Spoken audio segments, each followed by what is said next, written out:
Hello. Hello. This is my first time going live on YouTube or I think on any platform. So, hi, welcome to Mortality and Tea with Amy. I have not done a run through of this, so this is just straight up me. I'm Amy, the host of the show. I've chosen to go live without much of a plan as I'm just in flow with my spirit and feeling guided by great spirit, which is my higher power, if you will. And so here I am checking back in. It's been a few years since I have checked in with my podcast and my show. The last time I had done a show, which was I think a few years ago, 3 years ago. Last time I had done one was in the midst of COVID. We were in lockdown, and I really enjoyed doing that show. Um, it was it was something that gave me something to do for the time that we were in lockdown. It helped me feel like I felt like I was being of service and I was being useful, which was important at that time for me. Um, And then after lockdown, I got busy, and I've also been still on quite a healing journey, if you will, over the last few years. Still healing, still finding that living the rich and juicy life. It doesn't all of a sudden just happen. That's something I had to learn along the way as I was really trying in the last few years to overcome that idea that there was an end to the growth path, that there was some enlightened state that was going to happen and I was going to live in that enlightened state and everything was going to be fine. And that tends to be the addict in me that's looking for I'm addicted to happiness. I want it all the time. Um so here I am feeling called to return back to this platform, to this journey of I feel called to do this. This feels like it feels right. I'm checking my ego at the door. It is something I enjoy being in a space where before the platform, the way I was using it was much more organized, uh, thought out, structured plan. And although there might be some structure along the way with this, going forward, as long if you're going to continue to come, I'm not exactly sure when and where I'll show up with my live streams, but I'll definitely put them out there. Um, and this is just for um, whoever finds it beneficial um, and enjoys hearing it. For me, it's cathartic. I always wanted to write a book about my life and about my story. Not that it's anything special, but it is at the same time. Um, it's it's not unique, and yet it is unique. But that we tell our stories is it's important. It's important to tell our stories so that we can feel less lonely in the world. I'm not my my story, although unique, isn't I'm not alone in it. Just like I've had loss, I've had grief. There have been many people, and then there's that richness of knowing that we're not alone. Um, And my ego, of course, wants to feel like I am special. And I'm just not. And there's a lot of pressure taken off in that way, right? I am one of billions. and that's great. And so it's important that we tell our stories. For me, writing a book was I thought I'll write it, and trying to find the time to sit down and write it. I'm attention deficit, so the act of typing and getting into an organized space, I'm sure other people can figure that out. It just was not going to happen for me. And I was growing along the way, as every time I would sit down to type, there was new growth, and I'd be like, well, shit, now everything I've written just seems silly. And although it might not be, it was like I could go back and rewrite it from the point of view of where I'd grown to. And so here I am today, starting a journey of writing my book per se on a platform of YouTube, and I might podcast it out there. I don't know how I'll do this going forward, but here I am. I just felt the need to get started, and this is how it came forward to get started. Um, and so that's where it's at. Uh,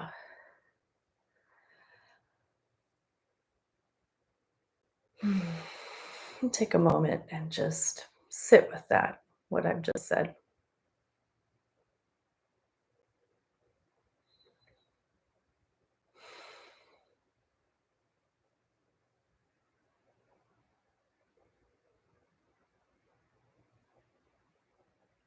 In the last few years, I've found a deeper love for myself,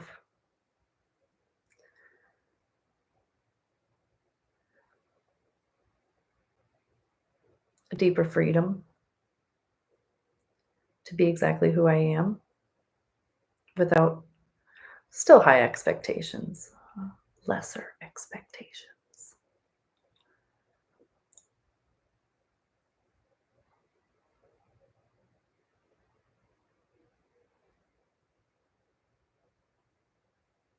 And here I am.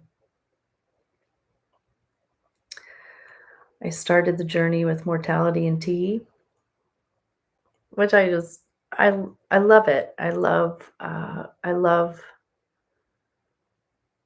where Mortality and Tea has brought me in my life. And it started off with a desire to be a death doula, which is a person who it plays a role of sitting with someone or people as they're passing, sitting with the family as they're going through the process of watching a loved one pass and die and cross over. Um,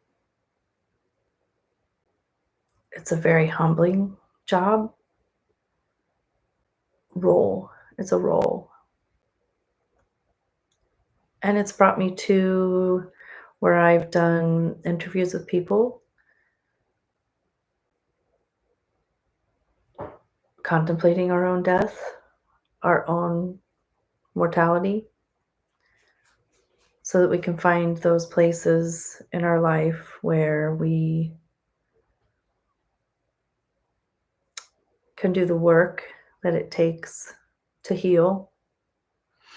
And some people go through some very, I haven't witnessed it in my work yet. Some people go through a process of when they're dying, the incredible work of growing, of really coming to their mortality and how they want to say sorry to people, how they've noticed how they've shown up in their life, what they regret, the resentments they've had that they want to clear up, guilt that they may have that they want to atone for, and how freeing that can be.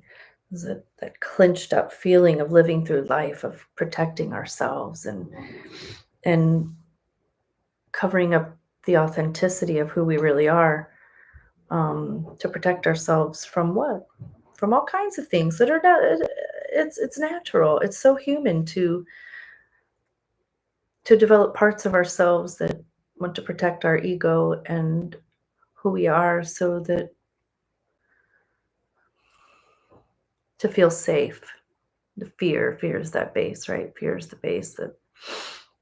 So we develop all these parts, and some of it is the shadow work. And so It's shining light on the shadow so that we can find freedom. Freedom to live authentically, of what our authentic voices are, authentic expressions, our authentic creativity. And so that was really driving me. How much, when my own father passed away in 2013, how much that shocked me, and it's in a good, in a uh, gut wrenching, hard way.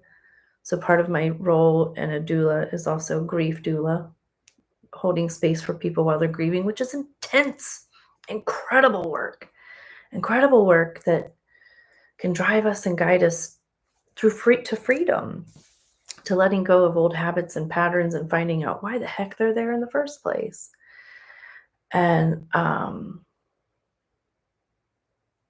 I sat with my dad's death for a while. About 2 years was my grieving process, and it was just fairly normal. Sometimes longer, sometimes less. So when I say normal, I don't mean to say that there is a way to do it. Everybody has their own way and their own process. And 2 years seems to be about the norm. And in that 2 years, I was really looking at a lot of things, and it dawned on me that we're all connected, we're all one.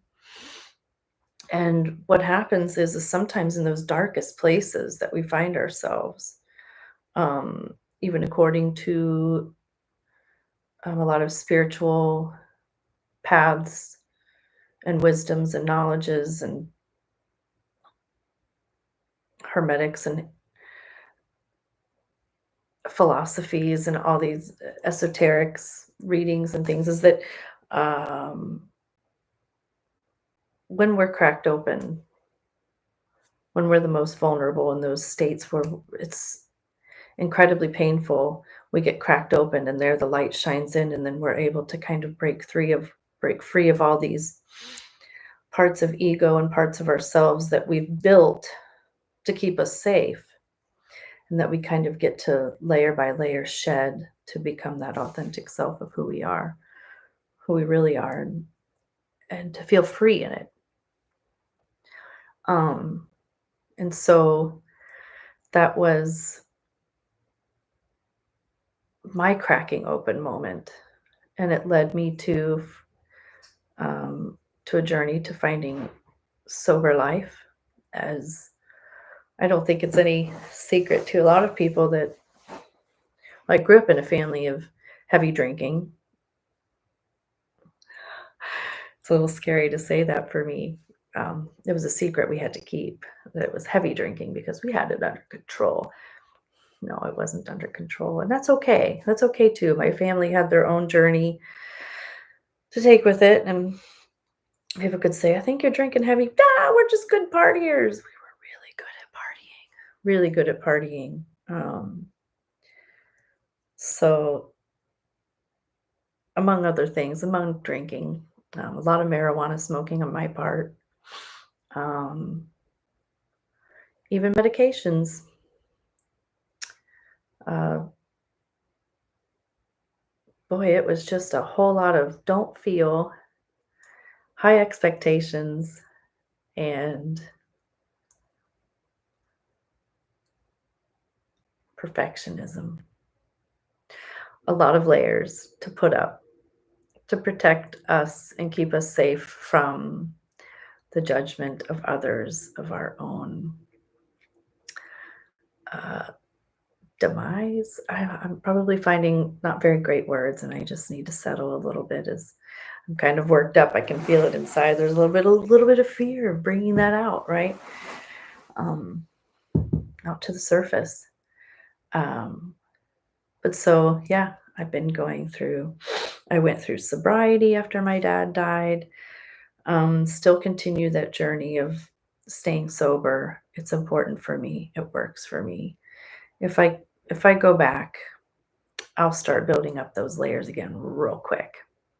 And that isn't where I want to be. I want to feel that freedom. I want to have the rich and juicy life, and the rich and juicy life is feeling it, everything, moving with it, and what I love the term and saying, which is the unbearable compassion and unbearable grace. The grace that the suffering is the grace that cracks us open to keeping us free, and that the unbearable compassion to hold that space for ourselves when it gets rough, when the suffering comes, and to have a little smile on the face. By the goddess Kuan Yin, who is the goddess of grace, I believe. I'd have to look that up. You can look it up. Go ahead. But I can come back and look it up and well, might bring it in again. Who knows? But she has unbearable compassion and the grace that smiles when the suffering happens, is knowing that it's what pushes us to grow and keeps us humble and is what is under the lotus flower that helps us to bloom. So, which I find comforting as a person. How I am, I can run from the pain and suffering. I'm a flight. I'm a flight. I want to run. I want to run so fast and far. I remember when my dad died and they came in the room and they said, he's gone. It was an awful moment, but I remember wanting to just bolt out of the hospital room, run, and just run. I felt like I wanted to be like Forrest Gump and just run and just keep running. And I knew that it was just the monkey on the back that was going to come with me. It didn't matter.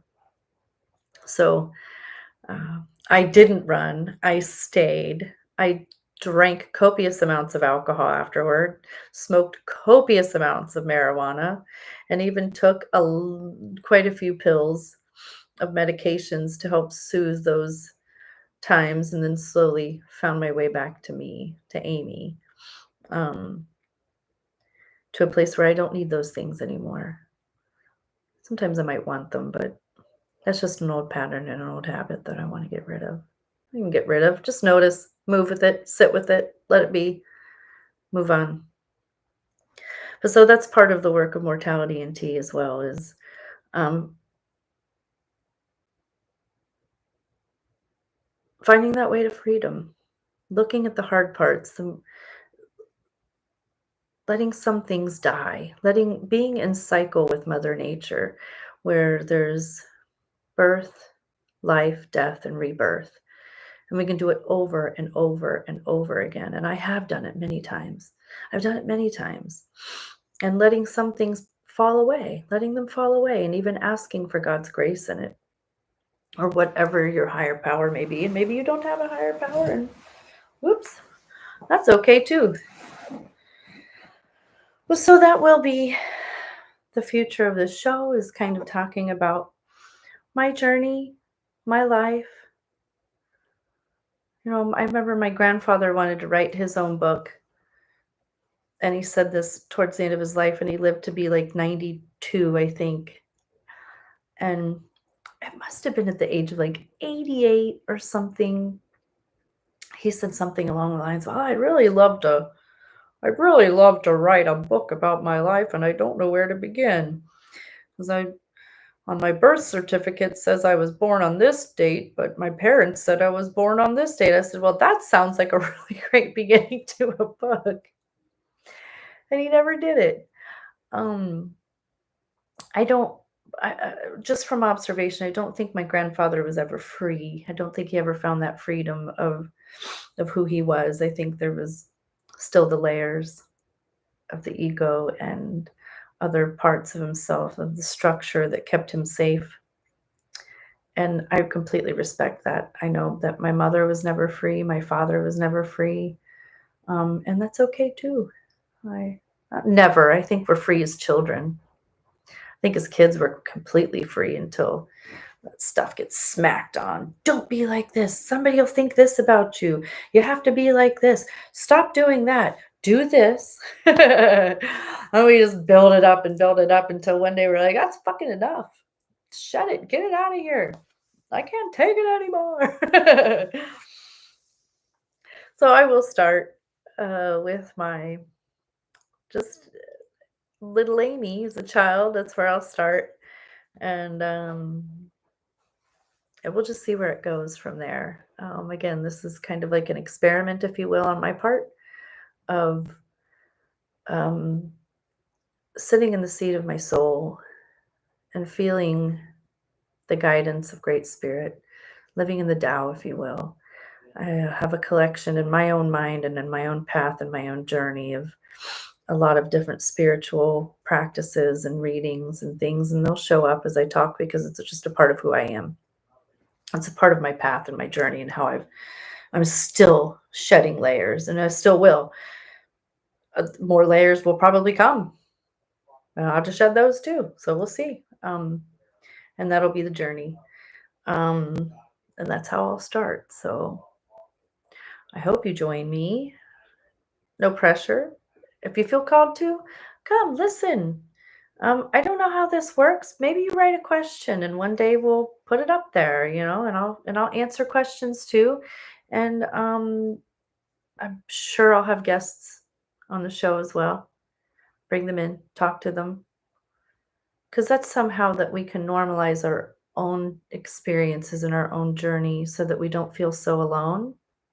Because when we can feel alone, we can start having secrets and throw up the walls and isolate. At least that's my journey, and I think that's a way for quite a few people. I don't know everybody's way, but everybody has a path and a journey that they take. Some people don't need the walls. Some people don't have this kind of traumas, and that's great. I do. Like I said, my family of origin, we grew up where everybody thought they were somebody, and it was real, that this whole experience was real. The experience of living in life, that it is real, and you are Amy, and I am Jean, and I am Larry, and and you have to be you, the best you can be. Um, and I'm shedding that and just saying, I'm a human being, and I'm going to follow the path of my path. Um, and that is what I'm going to do. So, anyway, that'll be the journey of this show. I will talk more about death doula work. So, there'll be that in here. We will talk about grief work, grieving.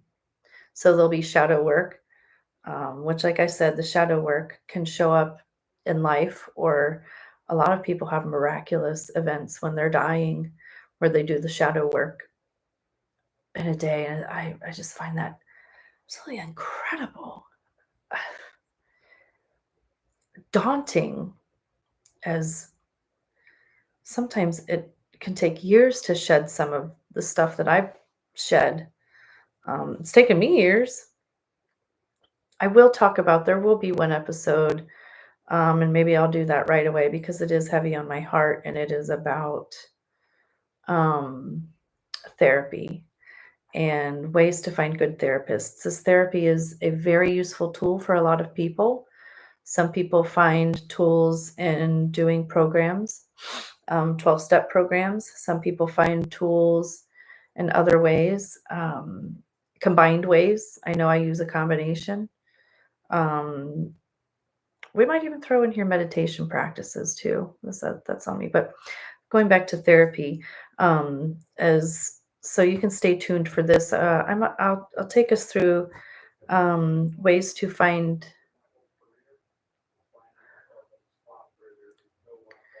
a checklist to finding a, perhaps for lack of better terms, a healthy therapist. As one of the therapists that I had, um, I feel set and see, this is part of it. I feel incredibly foolish and incredibly ashamed of it, but I got roped in.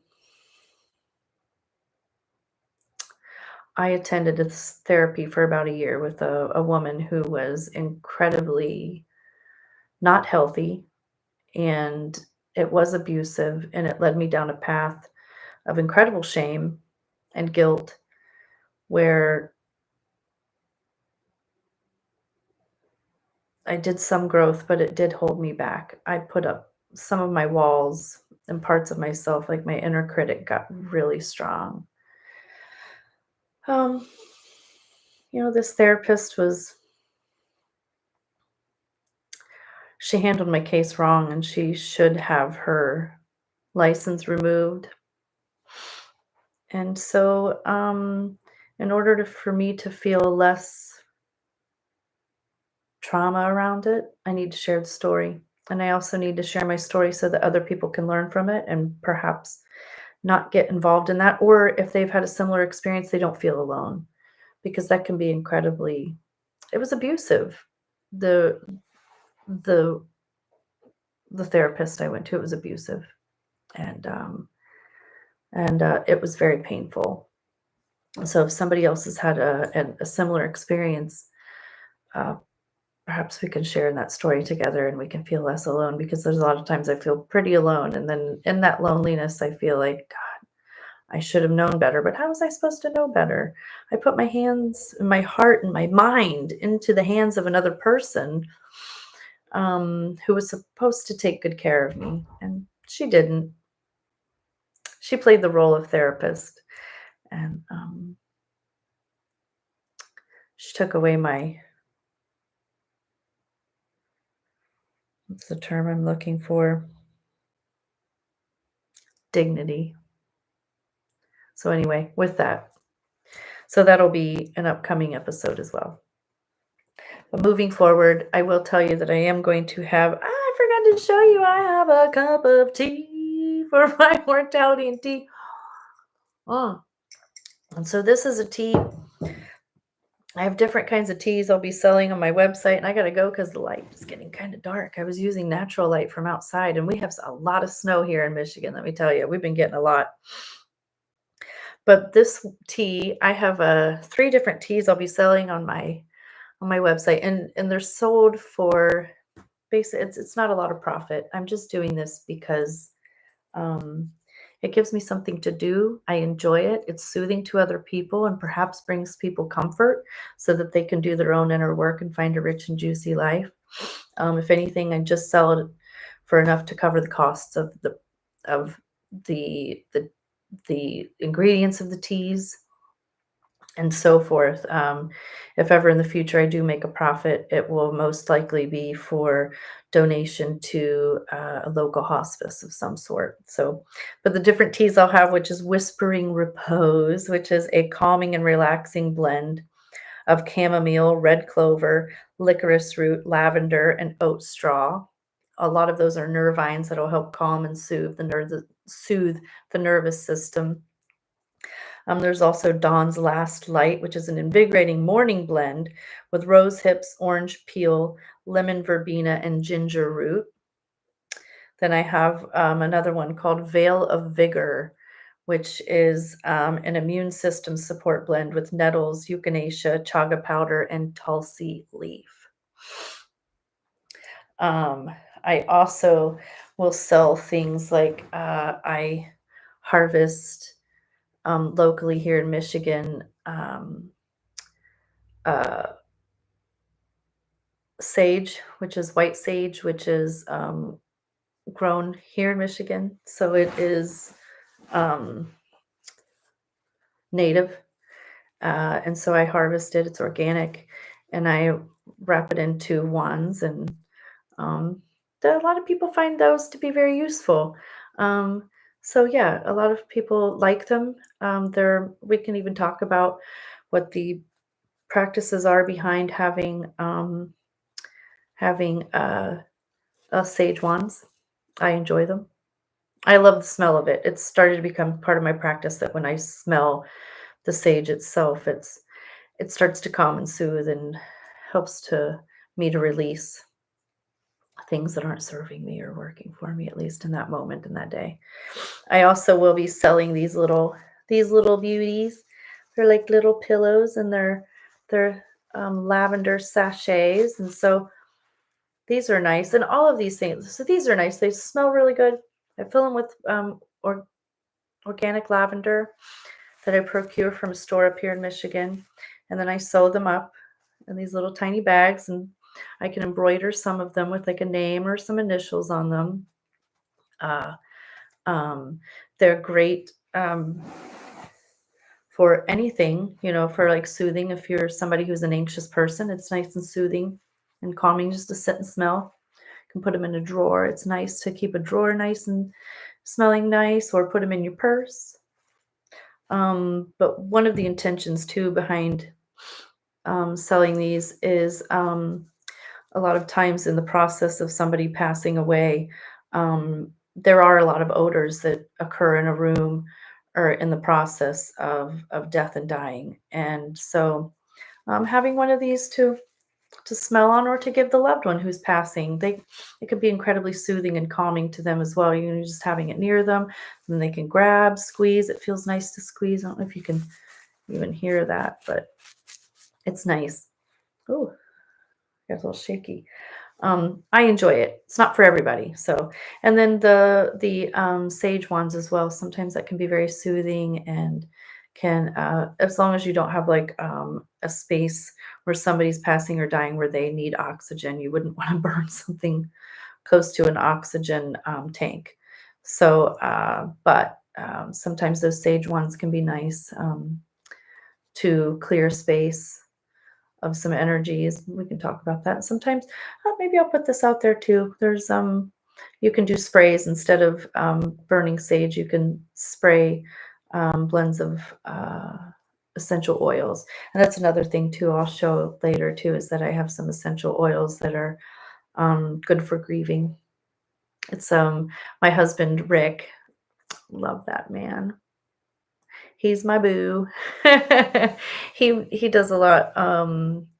He makes a lot of essential oil blends, and he sits with the moment, sits with the energies, and goes to what calls him in that moment of what to blend and put together based on his own knowledge and based on his intuition. And he's got a really strong intuition. He's a really cool, intuitive guy, and adore that dude. So, yeah, with that, yeah, so those will be things. So that's a grieving oil, essential oil blend. I'll have those things up on my website, and I think it's called mortalityandtea.com. I think it is. I'm going to put it up. It's not up yet, so it'll be up soon. My daughter Kira, who's amazing with computer sciences and stuff, who is going to school to become a, oh, now I'm nervous, and when I get nervous, I can't say it right. Ugh. UX design, UX interface. It's computer technology. She's incredible with it. So she's helping me put together the website for that. So once the website is up, mortalityandtea.com, you can go and find these beautiful products. I know that I call them beautiful. I enjoy putting them together. But that's it for this episode of Mortality and Tea with Amy, the live stream. Maybe one day I'll put up some music and things along with it. I used to have an intro. Perhaps we'll come back to that as well. Until then, I hope everyone who has seen this, perhaps it brings you some comfort. If not, that's okay too. If you feel drawn to coming back, come back. Watch, and we can grow and learn and love and feel free together. Find a freedom, find a rich and juicy life. That's what it's all about. Sending all my love, and bless everybody. May grace find you, and may the unbearable compassion open your heart, so that we may all walk with each other in this life. Blessed be. Bye.